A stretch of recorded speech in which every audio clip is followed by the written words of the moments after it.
नमस्कार। आज का टॉपिक है हमारा MA final paper 8C industrial sociology, presented by doctor H L Bairwa. आज का टॉपिक है हमारा विभिन्न सामाजिक वर्गों का उदय, growth of various social classes. देख लीजिए आप, विभिन्न सामाजिक वर्गों का उदय। इस टॉपिक के माध्यम से हम आज यहाँ ये जानना चाहेंगे कि जो वर्ग है या क्लासेस है, इनका उदय किस प्रकार से हुआ। तो आज के जो औद्योगिक व्यवस्था है, इसमें हम देखते हैं कि ये वर्ग दिनों दिन बहुत तीव्र गति से बढ़ते जा रहे हैं।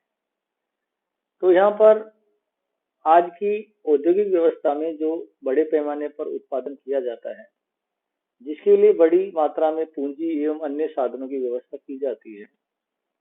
कुछ व्यक्ति पूंजी लगाकर श्रमिकों की सहायता से उत्पादन करते हैं और श्रमिकों को एक निश्चित वेतन दिया जाता है। ऐसी स्थिति में आर्थिक दशा एवं धन के वितरण के आधार पर मार्क्सवादी परंपरा के अनुसार समाज को 3 वर्गों में विभाजित किया जा सकता है। 3 वर्ग कौन कौन से हैं?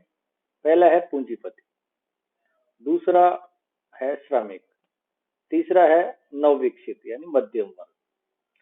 तो पूंजीपति एवं उद्योगपति जो हम समाज का एक उच्च वर्ग कहलाता है, जिनके पास पूंजी अधिक है, उत्पादन के संसाधन अधिक हैं, जिनकी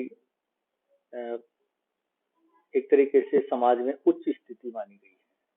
दूसरा श्रमिक वर्ग, जिसको एक समाज का निम्न वर्ग माना गया है, जिसके पास उत्पादन के संसाधन नहीं है, वह पूंजीपति के उत्पादन के संसाधनों पर निर्भर है। इस प्रकार से उसको श्रमिक वर्ग कहा गया है। तीसरा जो वर्ग है वो है नवविकसित वर्ग, जो न पूंजीपति है और न श्रमिक है, वो बीच वाली स्टेज पे है, उसको हम मध्यम वर्ग कहते हैं।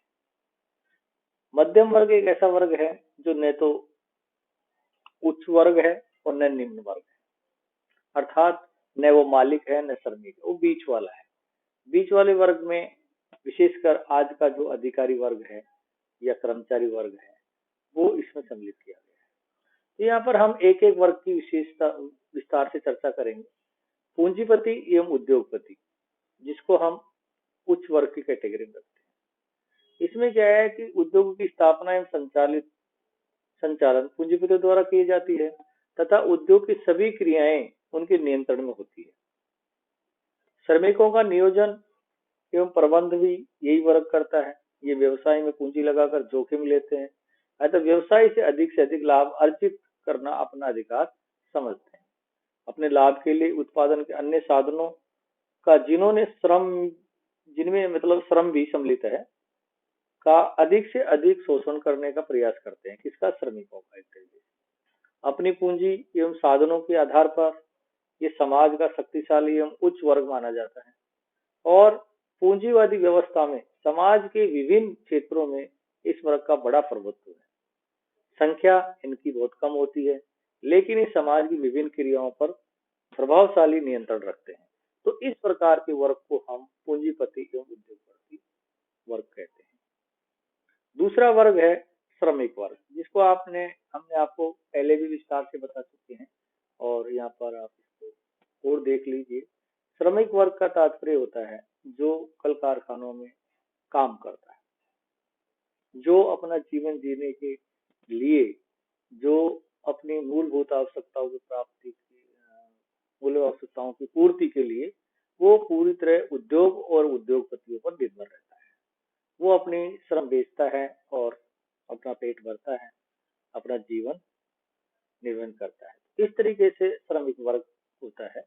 इसमें श्रमिक जो समाज है उसको एक तरीके से निम्न वर्ग की कैटेगरी में रखा गया है। यहाँ पर हम इसमें कई प्रकार के श्रमिक होते हैं, जो पुरानी कारीगरी या कुली कबाड़ी संबंधी कार्यों के रूप में बदल गया है।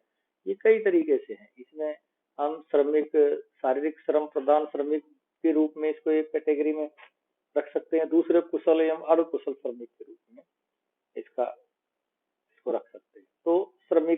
दो प्रकार बन गए हैं, एक तो शारीरिक श्रम प्रधान श्रमिक वर्ग और दूसरा कुशल एवं अर्ध कुशल श्रमिक।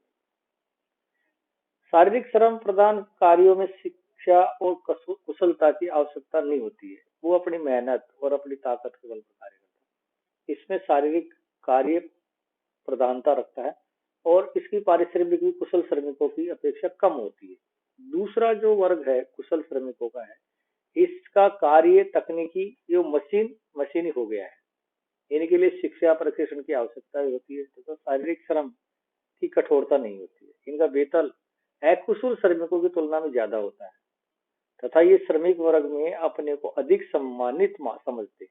इनकी मतलब इनकी तकनीकी विकास की प्रगति के साथ साथ इस प्रकार के कुशल श्रमिकों की संख्या निरंतर बढ़ रही है। तो ये कुशल और गैर कुशल जो श्रमिक होते हैं, इस प्रकार से श्रमिकों में दो प्रकार होते हैं। उसके बाद में हम मध्यम वर्ग की बात करते हैं। जैसा कि मध्यम वर्ग के बारे में बताया दिया है कि जो दोनों वर्ग होते हैं उनके ठीक बीच वाली स्थिति जो होती है वो मध्यम वर्ग की होती है। औद्योगिक व्यवस्था में प्रारंभ से केवल दो ही वर्ग थे, जो पूंजीपति और श्रमिक को मानते थे। मार्क्स ने भी दो ही वर्गों की कल्पना की थी, परंतु यहाँ पर जब हम बात करते हैं, लेकिन इसके बाद में अनेक मार्क्सवादी अर्ध मार्क्सवादी समाजशास्त्री समाज में एक तीसरे मध्यम वर्ग को भी स्वीकार किया। स्त्रीकरण के संबंध में हुए विभिन्न सर्वेक्षणों ने ये सिद्ध किया है कि समाज में व्यवसायिक संरचना में होने वाले परिवर्तनों ने एक नए वर्ग को भी जन्म दिया, जो मध्यम वर्ग का माना जाता है। इस वर्ग का विकास पूंजीपति और श्रमिक वर्ग की तुलना में ज्यादा तेजी से हो रहा है। आर्थिक दृष्टि से अत्यधिक विकसित देश अमेरिका, जैसे 1910 से 1956 की अवधि में व्यवसायिक संरचना में हुए परिवर्तनों से ये ज्ञात होता है कि कृषि क्षेत्र में लगे लोगों में पर्याप्त कमी हुई है तथा छोटे उद्योगों में व्यापार में लगे तथा मध्यम वर्ग में माने जाने वाले व्यक्तियों का लोप हुआ है तथा उनके स्थान पर एक नए मध्यम वर्ग का उदय हुआ है। ये स्थिति लगभग सभी उन्नत देशों में रही है। इस नव विकसित मध्यम वर्ग में कार्यालय संबंधी कार्य करने वाले सफेदपोश व्यक्ति तथा पेशेवर प्रबंध एवं प्रशासन से संबंधित कर्मचारी और अधिकारी सम्मिलित होते हैं। तो ये एक तरीके से मध्यम वर्ग के व्यक्ति होते हैं जो इस तरीके से ये एक नया वर्ग को जन्म देते हैं।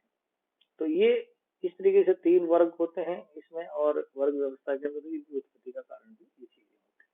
अब यहाँ पर हम इसको और मार्क्सवादी कथन को, श्रमिकों को जो अपना इस तरीके से दोनों को पैरेलल रख के और हम ये साबित कर सकते हैं कि इसमें जो आज की जो वर्तमान परिस्थितियों में मध्यम वर्ग सबसे तेजी से फल फूल रहा है और ये अपनी आवश्यकताओं की पूर्ति के लिए और ये हमेशा मध्यम से उच्च की ओर बढ़ रहा है।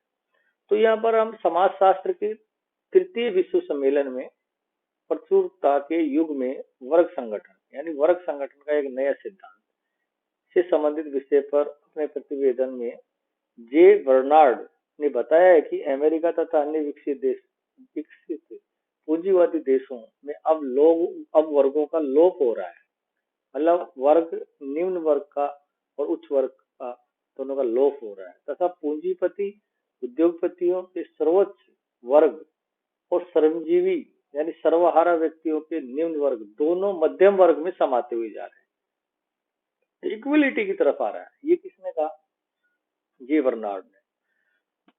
वर्तमान व्यवसायिक संरचना में इस वर्ग का विकास तेजी से हो रहा है। आजकल वैज्ञानिक अनुसंधान तथा निरंतर हो रहे आविष्कारों से उत्पादन की प्रक्रिया में बहुत परिवर्तन होता जा रहा है। अब औद्योगिक उत्पादन में लगे व्यक्ति को कठोर शारीरिक परिश्रम नहीं करना पड़ता, बल्कि पर्याप्त शिक्षा प्रशिक्षण प्राप्त करने के बाद उन्नत किस्म की मशीनों का प्रयोग करके उत्पादन करता है। उनकी कार्य कुशलता एवं पारिश्रमिक दोनों ही बढ़ रहे हैं।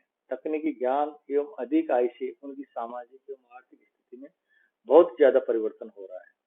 अब परंपरागत उद्योगों में कार्य करने वाले श्रमिकों से के समान दयनीय स्थिति उसकी नहीं है। अब औद्योगिक संस्थाओं में काम करने वाले कर्मचारी कुशल तकनीशियन, पर्यवेक्षक, प्रबंधक, शोधकर्ता, विशेषज्ञ, परामर्शदाता के रूप में अधिक देखने को मिलते हैं। तो इस तरीके से आज हमारा जो मध्यम वर्ग में ये दो वर्ग समाते हुए चले जा रहे हैं।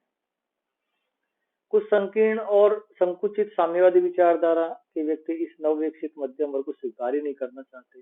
वे कहते हैं कि नहीं, ये तो निम्न वर्ग में आ जाएंगे या उच्च वर्ग में चले जाएंगे, तो बीच का वर्ग होता ही नहीं। जबकि बर्नार्ड शॉ ने ये कहा कि निम्न वर्ग और उच्च वर्ग दोनों मध्यम वर्ग में समावित होते जा रहे हैं। इस तरीके से इनकी अपनी अपनी विचारधारा है, आइडियोलॉजी है, इस तरीके से चीज को। फिर भी जेम्स बनहर्म ने के अनुसार प्रथम उत्पादन के साधनों पर औपचारिक स्वामित्व एवं नियंत्रण की बात करें तो ये नियंत्रण का, इनका स्वामित्व एवं नियंत्रण का नहीं बल्कि वास्तविक और व्यवहारिक नियंत्रण का है। बड़े आकार के औद्योगिक संगठनों के प्रबंध एवं नियंत्रण का सारा कार्य वास्तविक रूप से देखे तो पेशेवर प्रबंधकों के हाथ में होता है, तो एक निश्चित वेतन पाते हैं। अतः औपचारिक स्वामित्व किसके पास है ये ज्यादा महत्वपूर्ण नहीं है। आजकल पूंजीवादी और समाजवादी दोनों ही अर्थव्यवस्थाओं में तकनीकी ज्ञान प्राप्त व्यक्तियों का महत्व उद्योगों में बढ़ता जा रहा है। ऐसे लोगों को गेलब्रेथ ने टेक्नोक्रेट्स कहा है। किसने? गेलब्रेथ ने। तो टेक्नोलॉजी का विकास पूंजीवादी और साम्यवादी व्यवस्था को एक सी स्थिति में लाता जा रहा